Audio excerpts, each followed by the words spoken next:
Hi and welcome to a new Whimsy Stamps product reveal video. Today I'm sharing the Tapered Layers Slimline Die Set.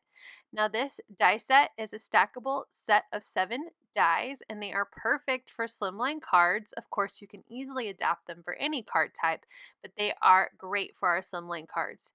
You'll need your wire cutters to cut these apart, so let me go ahead and do that. And here I have all 7 die cuts.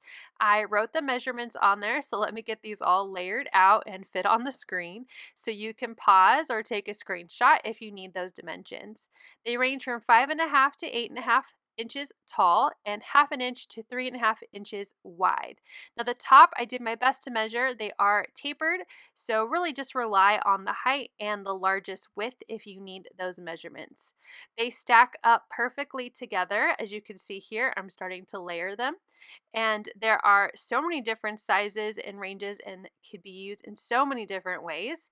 Here's an example where I use one of the sizes and I partnered it with a lot of new products released today, including the frames, embossing folder, and a new stamp set.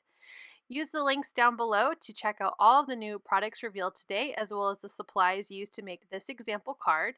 Make sure you also find us on Instagram, Pinterest, and our Facebook group for even more inspiration for this new release. Thanks for watching and happy shopping!